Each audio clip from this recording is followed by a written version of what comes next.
Hey everyone, this is Daniel from Nothing Notable, checking in with you here at the end of 2020. And listen, 2020 sucked. It was a bad year. But we don't want to focus on all of the bad things that happened. We want to focus on the good things. So in an attempt to highlight our favorite things from 2020, we've put together this series of short podcasts called The Best of 2020. We talk about our favorite television from 2020, our favorite movies, our favorite albums, some of our favorite comedy, some of our favorite YouTube channels and podcasts, and all of the stuff that helped us get through what was a terrible year. In this episode, we're talking about our favorite albums that came out this year. So sit back and enjoy what we thought was the best of 2020. Let's move on to music, because I listened to a lot of music this year. I'm not sure about you guys, but I found that to be a good way to pass the time. And I think that musicians, more so than filmmakers and more so than television producers, were able to really quickly encapsulate the emotions of 2020, because a lot of them could just get into a recording studio, write a song, and then produce a song, and then release it within a month. With movies, it's so costly and it takes so many people. They can't just turn around a movie like that. So they were able to reflect what was happening this year really quickly. And because of that, there was a lot of really good music that came out this year. I have been waiting to talk about this album for so long. Jack, yes, get ready. Sir. This is you and me, My baby. favorite album of the year as well. And yes, it's both of our favorite album of the year, and it came out pretty early in the year. It's Dua Lipa's Future Nostalgia. This is such a clever pop album. Jack, I'll let you go first, and then I'm going to go for about 35 minutes. Yeah, this album is honestly just dope. I think it is a fantastic pop album that simultaneously is very retro and has a lot of tones from that from previous eras.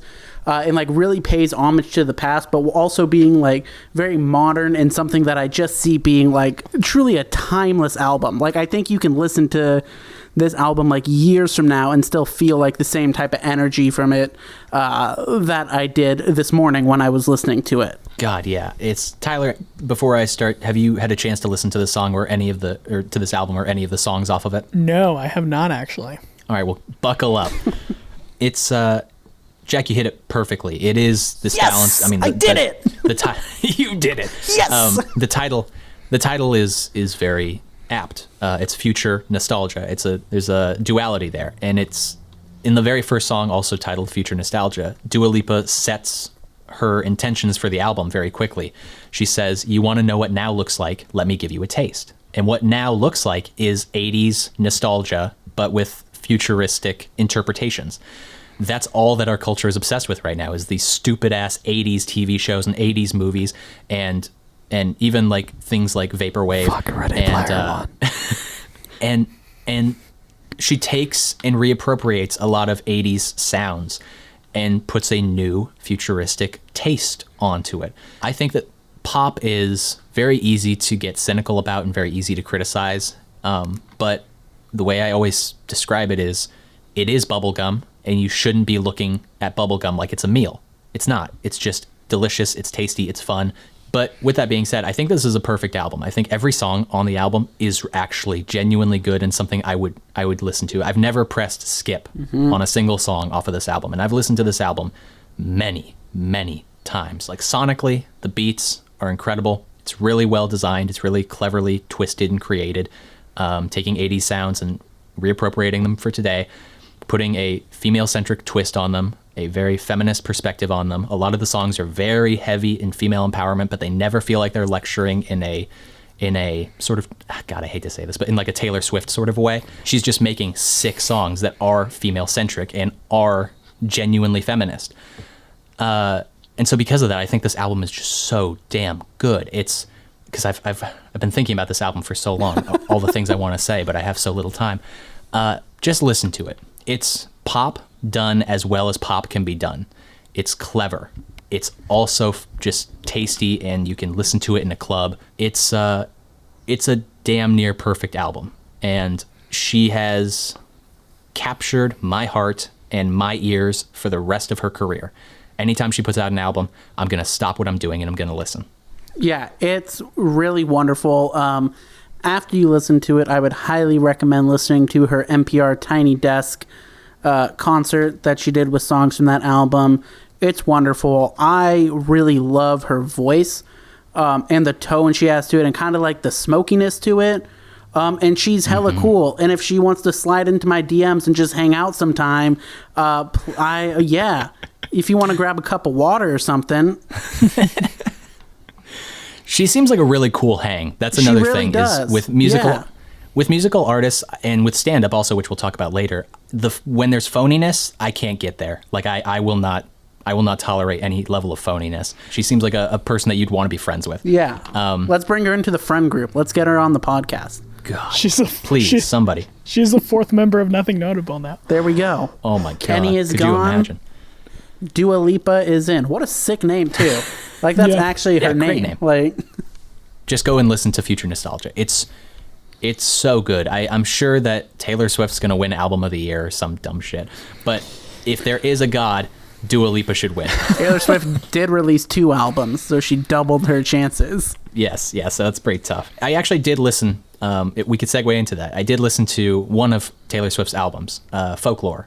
I listened to it today, and the opening track is, I think, her best song.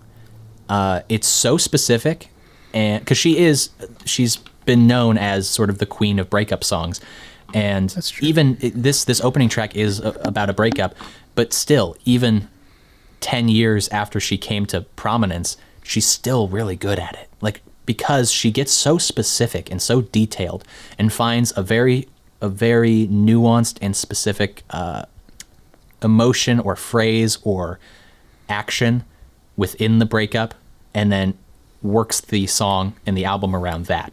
So that's why she's so good at that.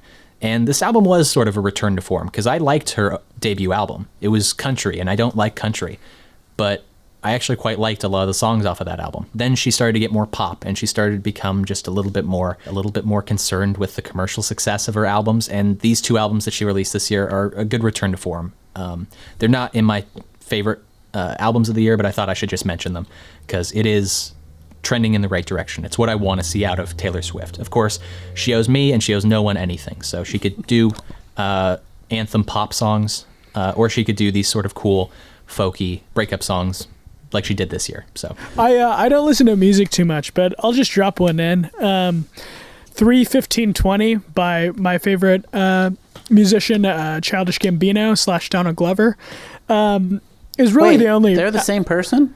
Yeah, sorry to spoil it. It's kind of like the whole Santa Claus thing when you're young. Wait. Is this breaking news?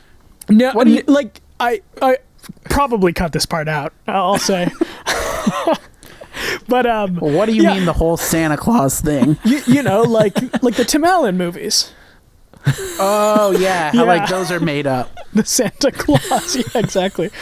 But like I was saying, I don't think this is my favorite album by his. I did really like it, and I think Donald Glover just hits me. I mean, Childish Gambino hits me at like a sincere level that like I just really appreciate from him. Not that he'll ever care, but like it's just like really, really nice that I feel that with him. And also just like my friend started to make some music too. Just wanted to shout him out. He dropped a couple EPs this year. His name's Godby, so check him out on SoundCloud / wherever you get music. And my favorite one of his is definitely Let It Melt. Let It Melt is really good, I think. But yeah, just dropping in for some of Tyler's music taste. Also, Matt Berry's great. Now, let me jump in real quick because I listened to both of those as well. Or I guess all 3 of those. I listened to Godby. Shout out to Godby. And I also listened to 3:15:20. First, I'll start with 3:15:20. It's not my favorite Childish Gambino album, but there's a lot of really good stuff on here. I like Time. I like Algorithm a little bit. I like 24:19. I like 35. Oh God, what is it? 51 or something like that. 35:31. 35:31. That's a really fun song. That's a clever song as well. It's a clever sort of pop-ish song because the subject matter is about living in the trap, and he makes it this really fun clap-along song, and the juxtaposition there is similar to This Is America. I'll say this, linked below is a playlist on Spotify that I put together with a lot of my favorite songs from 2020. And 2 of his songs appear on there, and they're both playlist killers because the first 4 minutes of the song is like a great song, and then it's just like 4 minutes of instrumentals and like heavy breathing and weird shit. And it was interesting and thought-provoking upon first listen, but upon second listen, I didn't really find it to be doing a whole lot. But there are really great songs on the album, definitely worth your time.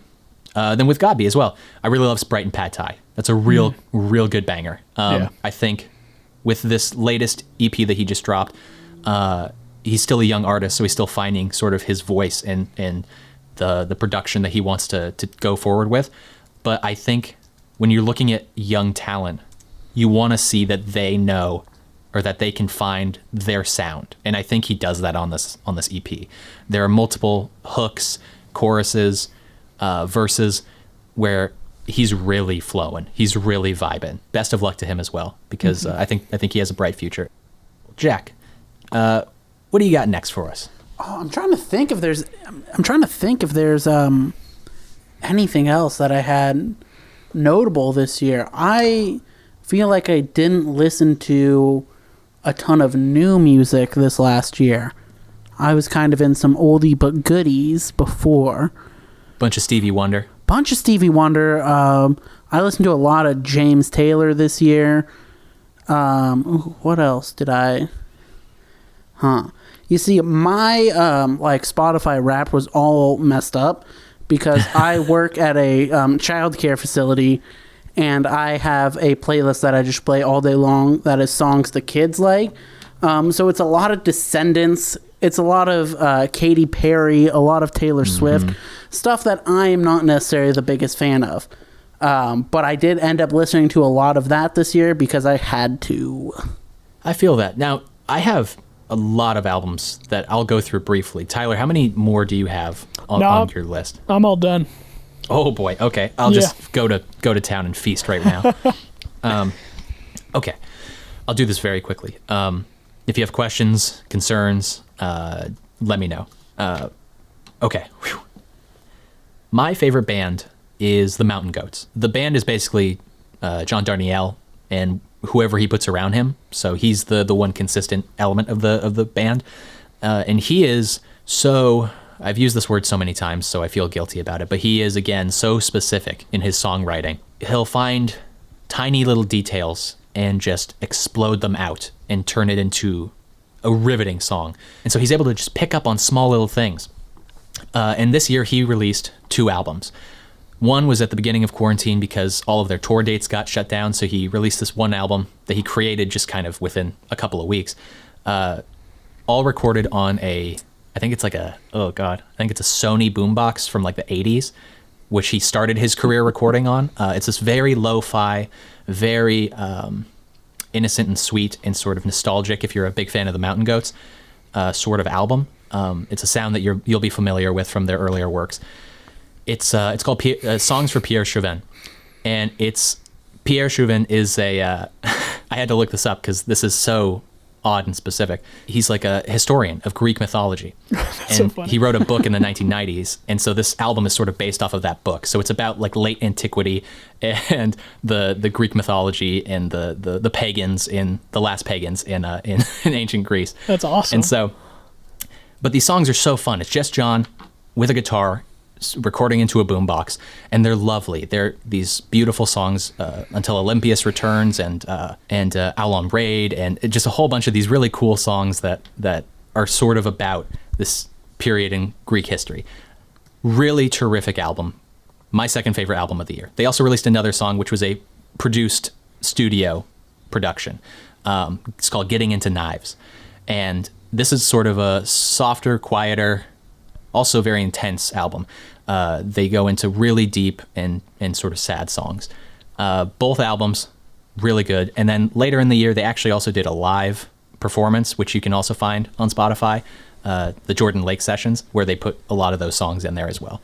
So shout out to the Mountain Goats, because my God, they had a heck of a year. Hell yeah. Beach Bunny is one of my favorite new bands. Beach Bunny is a young pop rock, indie sort of alternative band that I just found by accident and fell in love with immediately. They released their debut album this year. They've had a lot of singles over the last few years, but they released their debut album, Honeymoon, and it's so good. The only criticism I would have is that a lot of their songs do sound the same, but they all sound amazing. I would highly recommend checking it out. I also want to shout out another Bay Area artist, David Diggs of Clipping. Clipping is a revolutionary, unparalleled group. They're doing dope. stuff that So good. doing stuff. Yeah, they're just so good. You guys have listened to previous albums, right? Yeah. They released an album this year called Visions of Bodies Being Burned. They released it around October, and it sort of is like a horror album. It's kind of dark and a little bit creepy. One of the standout songs is 96 Neve Campbell. Such a good song. The whole album is electric, and David Diggs is secretly the best rapper on the planet. Well, yeah. He's so Like, good. His flow is effortless, and he changes his flow so much, song to song, verse to verse, and his rhymes are just unparalleled. I mean, like Eminem, who I'll talk about in a moment, gets a lot of credit for sort of being like a dictionary rapper, just having all of these words at his disposal. David Diggs is that times 4,000, because he has phrasing and words and language that is just off the cuff, so clever, and he's able to twist things around in a way that no other rapper can right now. So big shout out to Clipping. Love Clipping. I did not know that they released an album this year. Neither did I. So I'll check that out. Eminem, as I just mentioned, he released 2 albums this year, Music to Be Murdered By, and then a side B, which just came out a couple of weeks ago, or maybe 2 weeks ago. Eminem's had a tough time the last few years. A lot of his albums have been pretty weak, pretty lackluster, pretty uninteresting. Where he falters for me, because I think his lyricism has never gotten bad, but where he falters is in his production. I think his beats are a little bit lackluster sometimes, and his choruses particularly are always bad. It's almost always like a Skylar Grey chorus where it's this kind of attempt at being a pop song, and then he jumps back into his really good flow, and the two kind of feel at odds. This album, both of these albums, are actually a really good return to form. There's still some stupid pop song choruses, particularly one by Ed Sheeran on a fairly popular song off of the album, but a lot of the songs are really good. It starts off so strong. One of my favorite songs off of the album is Unaccommodating, Young M.A., a terrific young gay female rapper from the East Coast. Somebody that you would not expect to be on an Eminem album, but comes in and absolutely goes toe-to-toe with Eminem on this second track of the album. Love it. And then the side B is also really interesting. There's a lot of really good stuff on there. Coming into a close, I have just 3 more. Charlie XCX, who I only knew as the chorus from Fancy by Iggy Azalea for the longest time. Oh, yeah. Yeah. I got turned on to her song, her new album by Noah Hornick, our good friend. And he said, check this out. Like, it's a really good pop album. It's actually kind of clever and fun. So I checked it out, and it is. It's very fun. It reminded me a little bit of one of my other favorite bands, which is the Postal Service. It's this interesting techno pop sort of an album. Heavy distortion sound effects, heavy distortion on her voice as well. Really good stuff. Really good stuff on there. I would highly recommend it. A lot of it is a good old bop. Last 2. Run the Jewels 4 by Run the Jewels. Killer Mike and LP are the most unlikely duo in hip-hop and in rap. LP, beatmaker from New York, Killer Mike from Atlanta, Georgia. These 2 people could not be any more different, but they come together and they've put together 4 of the best rap albums of this century, and this 4th one is so good. It starts off so hot with a new version of Yankee and the Brave. Killer Mike off the top, back at it like a crack addict. It just goes harder than anything. I just also wanted to shout out LP because I think he goes toe-to-toe with Killer Mike, who's one of the best rappers in the world. And Ooh La La is one of the big songs off of that album. I'm sure you guys have heard that on the radio or something. But great album. Yeah. Highly recommend. Last album. If you're a fan of Kendrick Lamar, like I am, you'll recognize this artist, Terrace Martin. He's a multi-instrumentalist, vocalist, rapper, singer, songwriter, so on and so forth. But he mostly plays the saxophone, and he played the saxophone on all of To Pimp a Butterfly, which is Kendrick Lamar's magnum opus. And he put out an album this year, and it is so beautiful. There's a song on there called First Responders, which is so stunningly good. He plays the saxophone and he plays music in a way where you think to yourself, like, I'll never be as good at what I want to be good at as he is at this. He's probably the best sax player in the world. And the reason I can say that confidently is because I don't get interested in sax players. The fact that I'm interested in Terrace Martin, that's how interesting and unique his presence is as a sax player. So that album's called Dinner Party. Highly recommend. Those are my albums. There's a lot of singles and a lot of other albums that I liked, but definitely check out the playlist that I'm linking below on this video, because there's a lot of really good songs that weren't off of albums as well. Ooh-wee, I sure did a lot of talking in this one. But hopefully you enjoyed this episode of the Best of 2020. Let us know what you've been listening to in the comments below. And tune in for part 4, where we talk about stand-up comedy. That'll be coming out tomorrow. See you then.